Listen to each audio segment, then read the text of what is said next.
Hola, ¿qué tal? Buenas tardes a todos, sean bienvenidos todos los presentes que nos acompañan al segundo Congreso Internacional y tercer Simposio Nacional sobre la prevención del suicidio. Buenas tardes a todos, sean bienvenidos todos los presentes que nos acompañan al segundo Congreso Internacional y tercer Simposio Nacional sobre la prevención del suicidio. Buenas tardes a todos, sean bienvenidos todos los presentes que nos acompañan al segundo Congreso Internacional y tercer Simposio Nacional. Listo, existió un poco de falla ahí en el sonido. Una disculpa. Al segundo Congreso Internacional y tercer Simposio Nacional sobre la prevención del suicidio y promoción de la salud mental en niñas, niños y adolescentes. Alumnos, docentes, promotores de la salud mental y participantes en general, cada una de las instituciones responsables de organizar este evento, y de igual forma saludamos con mucho gusto a los integrantes de las instituciones invitadas a nivel nacional e internacional. El sabio no dice todo lo que piensa, pero siempre piensa todo lo que dice. Aristóteles. Bien, a continuación voy a presentarles a la maestra. Aquí lo tengo, listo.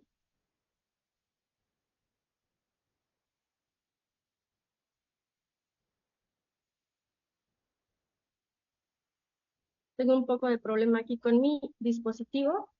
Listo, la maestra María Teresa Mujaraz Rodríguez, quien nos presentará la conferencia sobre los tipos de estrés en niños, niñas y adolescentes.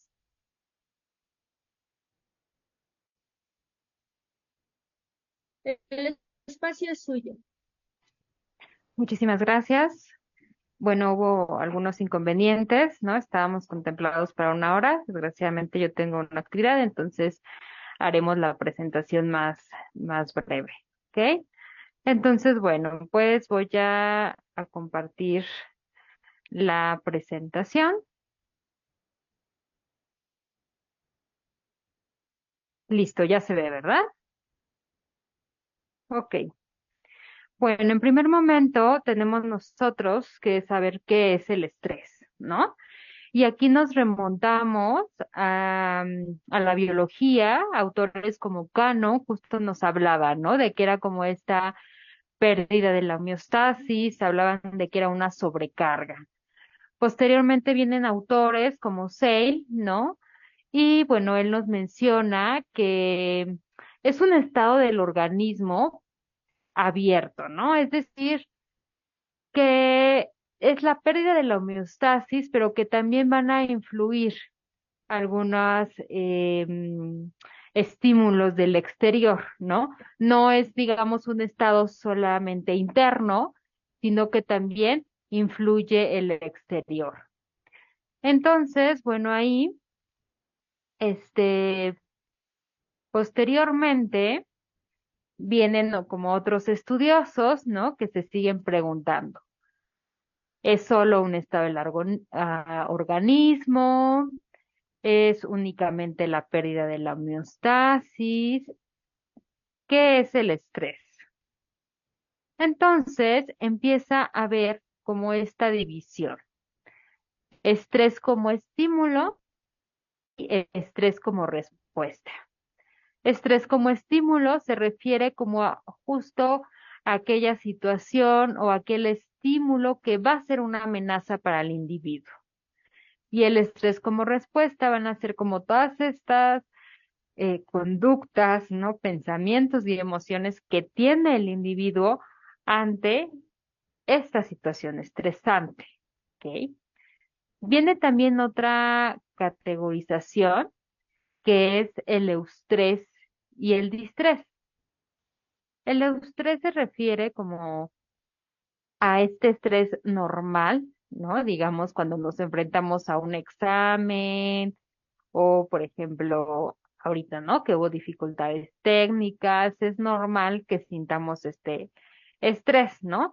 Sin embargo, al final nos podemos regular, ¿no? Y seguimos con nuestra actividad. En el caso de los jóvenes, adolescentes, los adultos, puede ser que tengan un examen y es normal que sientan cierto estrés. y eso les permite estudiar, les permite de alguna forma realizar la actividad. Ajá. Tenemos otro concepto que es el distrés, que aquí es cuando, digamos, ya no logramos realizar la actividad, ya es como ya no logramos adaptarnos, ¿no? Un joven que tiene un examen se pone muy estresado y eso no le permite contestar el examen porque se bloquea. Digamos que en este sentido el estrés ya no es funcional, ¿no? Ya es desadaptativo porque le está impidiendo a la persona funcionar. Ajá. Y bueno, es como el que hemos estudiado, sobre todo en este ámbito de la psicología clínica. Entonces, bueno, después viene un modelo, ¿no? De Lazarus y Folman, que de hecho es uno de los modelos más aceptados en relación como al estudio del estrés, ¿no? Que nos dice, bueno, el estrés no es ni el estímulo ni las respuestas, es todo un proceso. Ajá, un proceso donde primero se da un estímulo, hago yo una primera evaluación y digo, ok, este estímulo es estresante para mí, sí o no, es amenazante, sí o no, tengo las habilidades para manejarlo y con base en eso tengo una respuesta, ¿no? Hay una relación particular entre la persona y el ambiente. Ujú. Si esto me funcionó, esta conducta me funcionó como respuesta, entonces va a ser parte de mi repertorio. Si no me funcionó, entonces digamos que empleo otra estrategia, ¿no? Ojalá esto fuera así de fácil, sin embargo, aquí influyen nuestras experiencias, nuestras emociones, ¿no? Nuestra familia, entre muchas otras variables. Es por eso que a veces, aunque sabemos que esa respuesta no nos va a funcionar, ¿no? Por ejemplo, a lo mejor entre el noviazgo entre jóvenes, ¿no? Tienen alguna problemática y cada que tienen una problemática se ponen a gritar, discuten. Aunque es una estrategia que no les funciona, la siguen empleando. ¿Por qué? Puede ser porque tengan a lo mejor una historia, ¿no? Relacionada con el maltrato, o puede ser que ahí estén involucradas algunas otras emociones. Son múltiples factores los que pueden estar interviniendo. Ujú. Pero si lo hiciéramos de esta forma tan automática, pues finalmente podríamos reducir, ¿no? En mayor medida nuestro estrés. Entonces, bueno, como a forma de conclusión, ¿no? ¿Qué es esto del estrés? Es la presencia de una situación o acontecimiento que podemos identificar. Digamos, acontecimiento va a alterar todo nuestro equilibrio y finalmente este desequilibrio se va a reflejar como en esta actividad, ¿no? De tipo neuropsicológico, cognitivo y emocional, ¿no? Es ahí cuando nos empiezan a sudar las manos, ¿no? Empezamos a sentir palpitaciones, ajá, empezamos a sentir angustia y bueno, estos cambios de alguna forma perturban la adaptación de la persona, ajá. Entonces, bueno, ahora resulta un tema muy importante, muy relevante, este tema del estrés en niños, niñas, adolescentes, justo ahora que pasamos por la pandemia, ¿no? Y que después de 2 años, algunos pues reingresan a esta presencialidad. Digamos que la pandemia fue un estresor no normativo, un estresor que no esperábamos eh, y que bueno, realmente muchos, ¿no? En principio pensamos que iba a durar muy poco. Sin embargo, pues duró mucho más. Eso se llama estresores no normativos. No lo esperamos, ¿no? Como por ejemplo un terremoto, ¿no? O algún desastre natural. Hay otros estresores que son normativos propios de la etapa de desarrollo. Por ejemplo, los adolescentes, ¿no? Es totalmente normal que sientan estrés relacionado con el conflicto con sus papás principalmente, ¿no? Porque justo están en esta búsqueda de identidad que es parte de su desarrollo y es totalmente normal y esperable para su edad. Ujú. Y otros son los estresores cotidianos a los que nos enfrentamos día a día, que vivimos en la Ciudad de México, por ejemplo, el tráfico, el ruido, eh, entre otros estresores cotidianos, ¿no? Ahora que regresamos a la pandemia, se vuelve un estresor, ¿no? Cotidiano, esto de, si me voy a enfermar, si no me voy a enfermar, ¿no? Ujú. Entonces, bueno, veamos que también hay otra forma de ver el estrés desde la perspectiva de desarrollo, ajá, que se define en términos de los acontecimientos estresantes, pero de acuerdo a la etapa de desarrollo en la que nos encontramos, ajá. Digamos que investigadores desde esta perspectiva del desarrollo, toman como mucha importancia, ¿no? Dicen, bueno, incluso los estresores cotidianos no son los mismos para un preescolar, que para un niño escolar, que para un adolescente, que para un joven, que para un adulto. No son los mismos. Y tenemos que identificar en principio cuáles son esos estresores cotidianos en las diferentes etapas de la vida, ¿no? De desarrollo para poder influir en ellos. ¿M? Entonces, bueno, hemos hecho como algunas investigaciones, como preguntando justo a los preescolares, desde los más chiquitos hasta los adolescentes, ¿no? ¿Qué es lo que a ellos les estresa, ¿no? ¿Qué les preocupa? Por ejemplo, a los preescolares, ¿no? En su mayoría hemos visto, y que desgraciadamente no creo que sea lo mismo en otros países, ¿no? Cuestiones de violencia, ¿no? Que los regañen sus papás, que les peguen sus papás, que los regañen las maestras, que se burlen de ellos, que les peguen sus hermanos, que les peguen sus compañeros, los ruidos de las ambulancias. En esta etapa ellos son muy sensibles, ajá, tienen como sus sentidos, ¿no? Muy alerta, entonces los ruidos fuertes, en esta etapa específicamente de los preescolares, puede llegar, ¿no? A estresarles. Y también todo lo relacionado con la fantasía. Recordemos que es una etapa donde todavía no diferencia, ¿no? Entre la realidad y lo que no es real. Ajá, entonces para ellos puede resultar muy estresante todo lo relacionado con los monstruos o los fantasmas. Por eso es muy importante que los padres no expongan a sus hijos preescolares a películas de terror, ujú, porque justo ellos están, además de una etapa egocéntrica, están en una etapa llena de fantasías, entonces pueden llegar a pensar que eso es cierto y les puede causar realmente mucha angustia. Ahora, en relación, ¿no? A los escolares, digamos que los que están en primaria baja, primaria alta, ¿qué es lo que más les estresa? Ajá. Que en su familia los critiquen por todo lo que hacen, que se burlen de ellos, que se burlen de lo que pienso, que sus padres los avergüencen en la escuela, que les dejen mucha tarea, que sus papás los castiguen por su mala conducta, que sus hermanos peleen con ellos y que no les presten sus cosas, ¿no? Si vemos, sí hay como diferencias, ¿no? En esta etapa de la primaria ya les preocupa esta parte, por ejemplo, escolar de la tarea, ¿no? En la etapa preescolar pareciera que aún no resulta como tan preocupante porque digamos que las tareas no requieren como, no son tan demandantes, ¿no? A diferencia ya en la primaria, donde empieza a haber como más demandas en este ámbito, ¿no?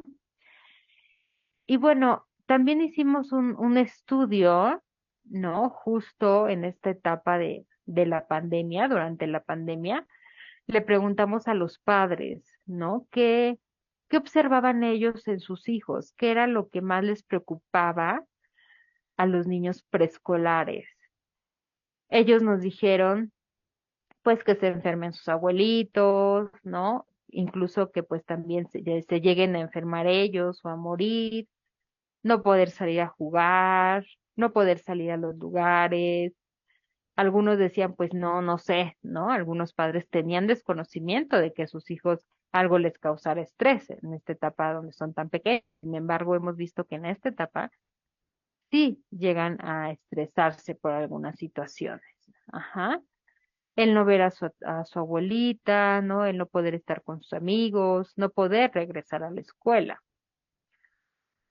Ahora, en relación a los niños de 7 a 12 años, ¿no? Que fue como que lo que a ellos les preocupaba mucho es que las personas pues, llegaran a morir, ¿no? El contagiarse, el no poder ir a la escuela, el no poder ver a sus familiares, ¿no? El no salir al parque. Y bueno, en relación con los adolescentes, lo que hemos visto que llega como a ser un estresor cotidiano para ellos y que, bueno, también se vuelve normativo, ¿no? Es justo esto que decíamos, ¿no? Del conflicto, desacuerdos con los padres, las dificultades en la escuela también, ¿no? La competitividad entre los compañeros, los conflictos con los profesores, esta cuestión de la imagen corporal en esta etapa les empieza a preocupar mucho, ¿no? Como los otros, dificultades para relacionarse con nosotros, empiezan aquí ya con las relaciones románticas, entonces puede ser que también, ¿no? Esto les genere cierto estrés, dificultades en las relaciones interpersonales, ¿no? Sobre todo pues las peleas, las críticas. Ahora, en relación al COVID, bueno, vimos incluso los adolescentes fue como una de las poblaciones, ¿no? Más vulnerables porque justo se encuentran en una etapa en la que el convivir con sus pares es fundamental para su desarrollo. Sin embargo, por la pandemia, pues no tuvieron este contacto. Ajá. Y bueno, lo que les estresaba, pues era esta cuestión de su salud, de su apariencia, ¿no? De hecho, muchos reportaban, ¿no? Que en clases en línea todos tenían la cámara apagada, ¿no? El cierre de las escuelas, el miedo a contagiarse, empezaron a aislarse, ¿no? O sea, como que el aislamiento también les causó estrés, el cierre de las escuelas, que ya lo mencionamos, la transición a clases online fue algo que les estresó mucho, y las relaciones padres, ¿no? E hijos, porque pues ahora que estaban en línea, pues era mucho mayor el contacto, ¿no? Con los padres y con las madres y pues obviamente eso a veces generaba mayor conflicto. Y bueno, incluso, ¿no? En algunos estudios actuales se vio, ¿no? Que muchos adolescentes utilizaron mucho lo que fue las redes sociales, ¿no? Y justo se veía que a mayor uso de redes sociales había un mayor estrés, ¿no? A mayor relaciones débiles entre padres e hijos había mayor estrés y a mayor, ¿no? Disminución de la actividad física, también había mayor estrés. Si se ponían a leer mucho sobre COVID, ¿no? Como toda esta parte de la infodemia, había mayor estrés. Y si tenían habilidades negativas de afrontamiento, ¿qué quiere decir esto? Si evitaban hablar del problema, ¿no? O si tenían como pensamientos recurrentes, ¿no? De que algo malo les iba a pasar. Ujú. Entonces, bueno, ¿cuáles han sido una de las consecuencias del estrés en la salud mental de niños, niñas y adolescentes? Eh, Se ha visto, ¿no? Que incluso los estresores cotidianos, si se viven como en el día a día y no se tienen como adecuadas estrategias de afrontamiento, pues esto puede vulnerar su salud mental, ¿no? Esto puede resultar como en un estrés tóxico, en problemas de salud mental posteriores. Por eso es muy importante, ¿no? El conocer qué les estresa a nuestros niños, a nuestras niñas, a nuestros adolescentes, a nuestros jóvenes e intervenir y ayudarles a afrontar esas situaciones, porque si no en un futuro, digamos que esto puede agravarse, ¿no? Y puede tener un deterioro en su salud mental. Y bueno, en relación justo a la ideación suicida, ¿no? Y a los intentos de suicidio, hay un artículo que salió en 2021, ¿no? De Ammerman, donde justo menciona que había una asociación entre estas experiencias por el COVID, como la angustia, el miedo, ¿no? Los efectos por el distanciamiento social y la ideación suicida. Ajá. Como que una proporción significativa de aquellos que tenían esta ideación suicida, eh, justamente tenían como más pensamientos negativos en relación al COVID-19, ¿no? Más angustia, más miedo a lo que les pudiera pasar, ¿no? Y como que un mayor distanciamiento. Y bueno, ya se ha visto que incluso, pues sí, ¿no? Durante la pandemia se han incrementado, pues desgraciadamente los casos, ¿no? En cuanto a la ideación y el intento. Y bueno, es importante también mencionar, ¿no? Que no solo los estresores cotidianos, sino también, pues todos estos estresores que no esperábamos asociados al COVID-19 pueden tener efectos en nuestros niños y adolescentes. Principalmente se ha visto en diversas investigaciones y en otros estudios, ¿no? Relacionados con pandemias anteriores, que se espera que un porcentaje de la población, ¿no? Alrededor del 10-15%, presente ansiedad y depresión, ¿no?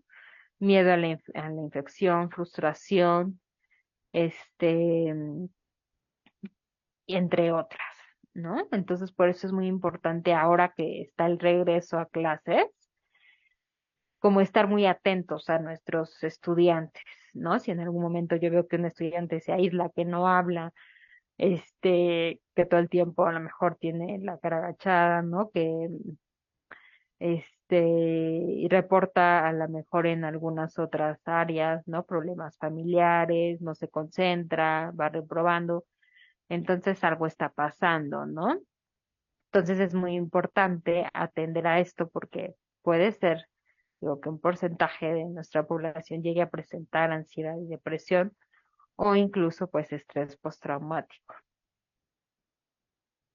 Entonces, bueno, ¿qué podemos hacer? Necesitamos identificar como estos problemas de forma temprana. De hecho, es importante ahora en el regreso a clases presencial una evaluación de toda nuestra población, ¿no? Una evaluación psicológica, cómo vienen nuestros niños, nuestras niñas, nuestros adolescentes en cuanto al manejo de emociones, ¿no? En cuanto a su afrontamiento, ¿no? Si están afrontando de forma adecuada o no, si presentan algún problema de ansiedad, de estrés, ajá, porque eso nos va a permitir prevenir e intervenir, ajá. Prevenir aquellos que a lo mejor empiezan a mostrar ciertos rasgos y también aquellos que no lo presentan, ¿no? Ayudarles, por ejemplo, a promover estrategias de afrontamiento adaptativas y bueno, con los que sí detectamos algún problema, poderlos referir a instituciones especializadas, ¿no? En salud mental.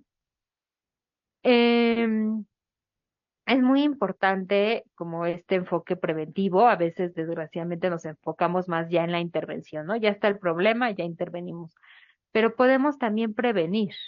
Ajá. Y en cuestión de prevención, pues por ejemplo, algunas intervenciones, ¿no? En relación a la identificación de emociones, al manejo de emociones, a la regulación emocional, ¿no? Todo esto, digamos, que nos puede ayudar. Ajá. Este, mm, y además enfatizar mucho, y reitero, ¿no? Como promover el afrontamiento productivo en nuestros jóvenes. Ajá. Ese afrontamiento que te va a permitir reducir el estrés y ver que ante ciertas situaciones no nos funciona evitar. A lo mejor ante ciertas situaciones sí. Por ejemplo, cuando padecemos se ha visto que algunas personas que padecen alguna enfermedad crónica, ¿no? La evitación les resulta funcional, ¿no? Es funcional. Eso les permite adaptarse. Pero, por ejemplo, ante una situación, ¿no? Por ejemplo, sobre todo en los adolescentes, ¿no? De conflictos entre compañeros o con los padres, el evitar no resulta funcional, no resulta adaptativo, no disminuye el estrés. Tenemos que encontrar estrategias que nos ayuden a disminuir este estrés. Y bueno, finalmente, ya para finalizar, ¿no? La reapertura de las escuelas, la verdad es que ofrece un entorno muy importante, apoyar a los niños en el restablecimiento de sus rutinas, ¿no? Para que ellos prosperen socialmente, emocionalmente y en el aspecto educativo. Los programas escolares de salud mental que incorporen estos enfoques universales de salud serán importantes, ¿no? Porque todos los niños, pues de alguna manera han sido afectadas por la pandemia. De hecho, por ejemplo, aquí en un proyecto que yo llevo aquí en la Facultad de Psicología de la UNAM, hemos dado como algunas intervenciones, ¿no? A niños preescolares, este, de prevención, básicamente, ¿no? Y la verdad es que hemos notado cambios significativos porque en un principio justo los los llegamos a aplicar en línea durante la pandemia y también nos aplicamos ya en la presencialidad cuando los niños se reintegraban a las escuelas.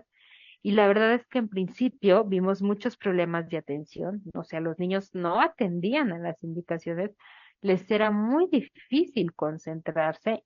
Incluso vimos también muchos problemas de lenguaje, ¿no? O sea, cuando a los 5 o 6 años el niño ya tendría que hablar, ¿no? Con cierta fluidez, no se les entendía lo que decían los niños, ¿no?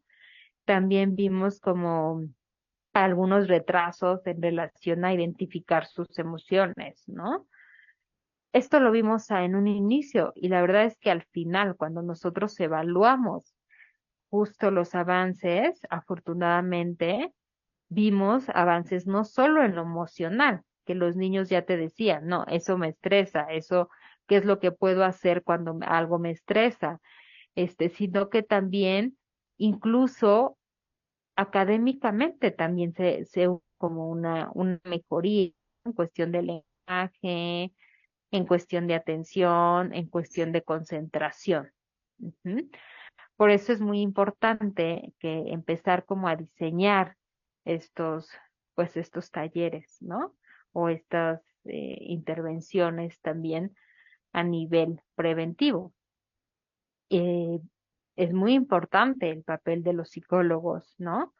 Dentro de las escuelas para poder llevar a cabo estas intervenciones.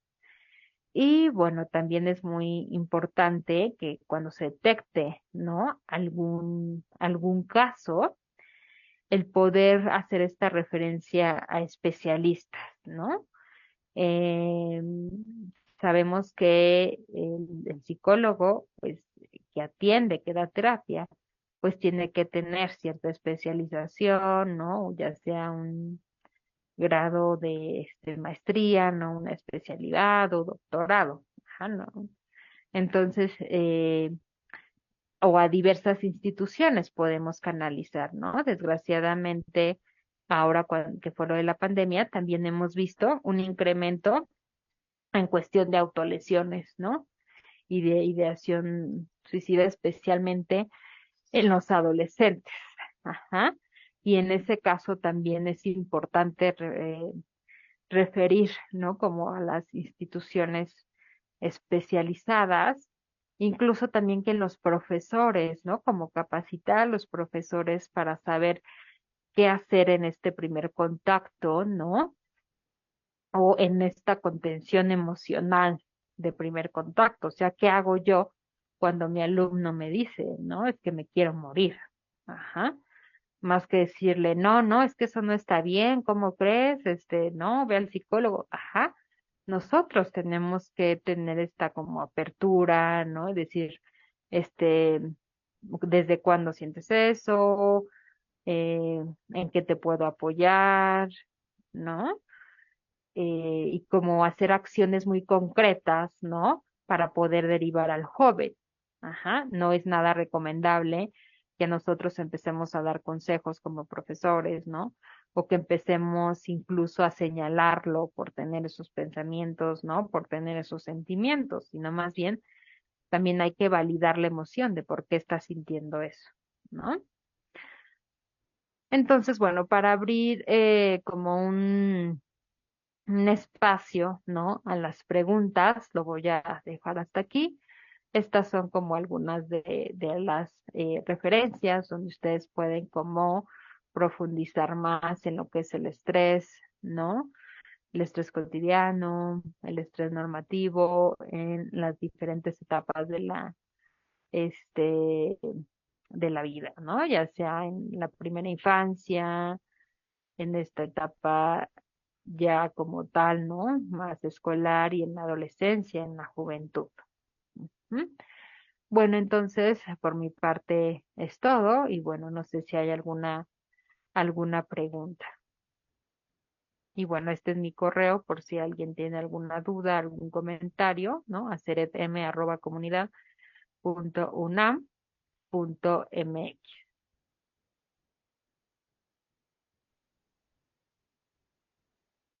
Sin duda, muy interesante tema. Gracias por todo este contenido de valor, doctora. Por respeto a su tiempo, vamos a cerrar el apartado de preguntas. Y bueno, vamos a dar agradecimientos también. Prevénase, cuidando y pensando en tu salud, La Salle en Nezahualcóyotl, la Facultad de Psicología de la Universidad Nacional Autónoma de México. Agradecen su valiosa participación, doctora María Teresa Mujeres Rodríguez. En este webinar, tipos de estrés en niños, niñas y adolescentes, y le haremos llegar su reconocimiento.